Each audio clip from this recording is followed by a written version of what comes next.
do some BECE exam stories. As earlier this morning, some candidates who are supposed to be sitting the exam on their way had an accident. Let's talk to Martina, and this I'm told happened en route to Tamale. Martina, kindly confirm this story and bring me an update as to what's the current situation with these candidates. Yes, so Joy News can confirm that 8 students from Nangbarayapala Junior High School were on their way to the Tamasco Center to write the exams this morning, where they were involved in an accident. We are told that a motorbike crossed them. They were coming in a tricycle because getting vehicles from that area to town is a bit difficult. So they organized a tricycle and they were in the tricycle. We are told that the motor rider crossed them. Unfortunately, he's dead and he's been brought to the West Hospital morgue. But these students were also injured. They had various degrees of injuries and were brought to the Tamale West Hospital. What we can confirm is that indeed there was an accident. The 8 were injured and they had been treated, even though not fully recovered, but they managed to get to the Nation Center. But we are told that they were, even though they were isolated, when they were coming out. Oh no, the network is not favoring us this afternoon, but you want to stay with us, maybe we'll still get details on these candidates who at least are lucky to still sit the examination and rather sad situation for the rider of that tricycle. But still on the BECE exam, the National Intelligence Bureau has deployed officers to selected examination centers across the country to strengthen security and curb malpractice during the ongoing BECE Education Certificate examination. According to the West African Examination Council, at least 10 individuals have been arrested and handed over to the Ghana Police Service for engaging in examination malpractice on the first day of the exam.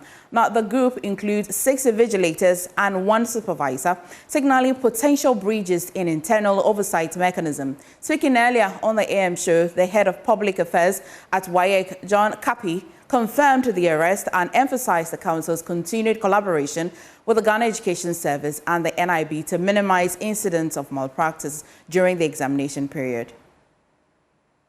Yes, so we had so far, the reported cases are about 10. We had 1 supervisor who had a mobile phone. He had taken snapshots of the questions and posted on social media. There were 6 other invigilators who also had in their possession mobile phones, and on the mobile phones were pictures of the questions. There was also 1 lady who described herself as a fashion designer.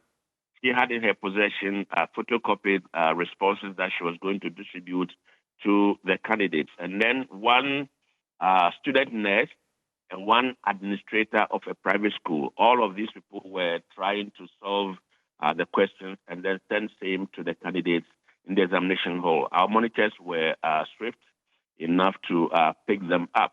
We are still gathering reports from some of the other centers that we could not get yesterday. And how is WAEC swiftly responding to these breaches? What are you doing to these 9 culprits now?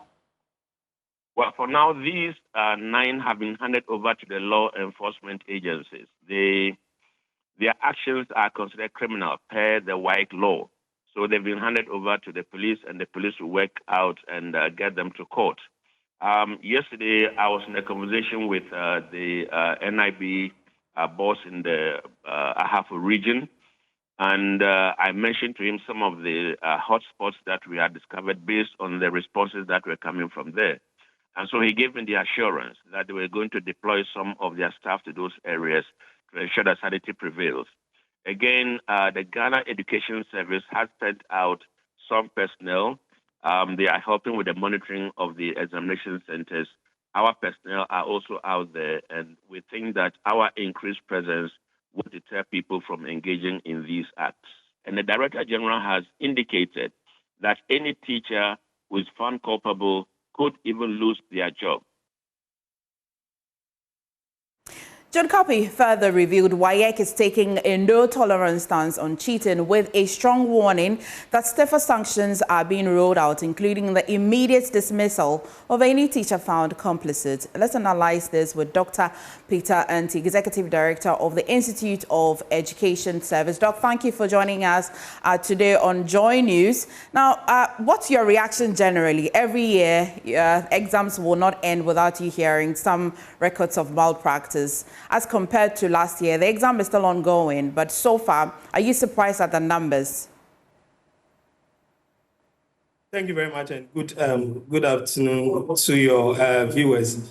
No, I'm not surprised. I must recommend. I must commend WAEC for their approach to how the exams malpractice in recent times. You know, previously it would always be us at the civil society organizations and other institutions coming out to complain about the extent of exam malpractice in the exams period. But now WAEC has taken the lead. It means that they are willing to enforce or ensure that there is a reduction in the extent of malpractice in our exams. And I think that is an approach that is very progressive, and we need to applaud them.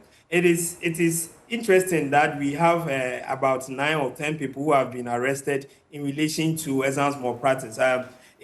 We would have had more people engage in this if it was previous years. It seems that the campaign and the efforts that have been put in place by all stakeholders is yielding fruits, and more people are becoming enlightened in terms of not engaging themselves in examination malpractice. And I think that is a progress in the exams period, and I think we need to continue like that. Well, Doug, what do you make of the outright dismissal as a punishment to teachers who will be engaged in such practices? Personally, since our 4 or 5 years, we have said that any teacher that is involved in examination malpractice should have his license revoked. So I would continue to encourage WAEC to report teachers to NTC, the National Teaching Council. Okay. Because DES can dismiss you from the teaching profession, but you will find yourself in another school, maybe a private school somewhere. But we don't want such characters to get closer to our kids at all, because you should not enable or and help these kids to embark in this kind of malpractice that would destroy their future. So the practice should be that these teachers should have their licenses revoked, and then they can be asked to leave the teaching profession. If you don't revoke their licenses, they can still find themselves back into the teaching profession, maybe in the private school. We don't want them in the educational system at all. So NTC should be, WAEC should report these teachers to NTC so that their license is revoked in the near future. Yes. And finally, last year, WAEC was quite concerned because of funds to conduct the BECE. This year, we didn't hear much of that in terms of funding, but overall, it's day 2 of the examination. Generally, preparation before, during, how would you rate it so far?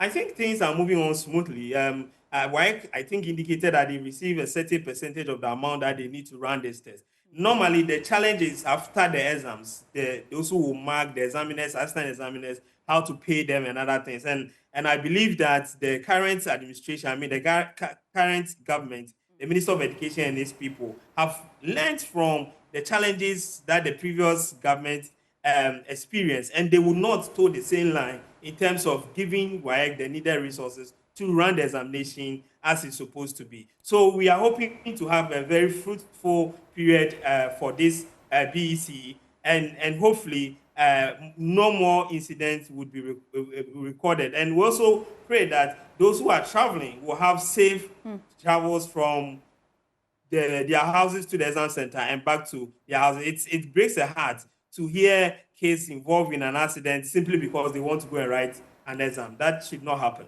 Thank you so much, Dr. Peter Anti, for talking to us on News Today. I'll take on the issue of traveling to exam centers. I'll take you back to my colleague Martina, who's been bringing us a story of how some students, unfortunately, were involved in an accident en route to take the exams. And Martina, you were on the part where they indeed sat for the exam successfully, though they were isolated. Please proceed on that.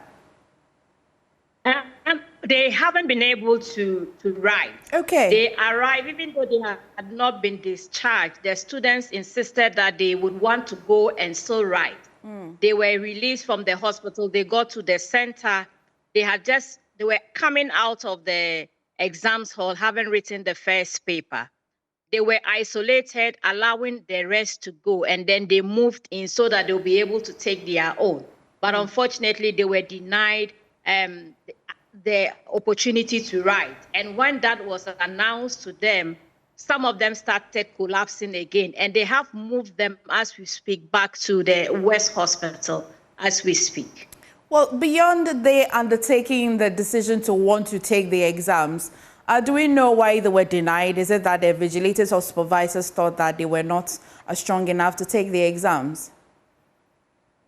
They were denied because they had arrived late, regardless of the accident that happened. They had arrived late. That's the decision of the supervisor. And once they arrived late, they were not allowed to take the exams. Right. I mean, you have just reported that they broke down, some of them collapsed and all. But after that, has the supervisor been able to ascertain the reason why they were late? They came with plasters and evidence to show that they were involved in an accident, but he wouldn't take any of that. Right. We are told.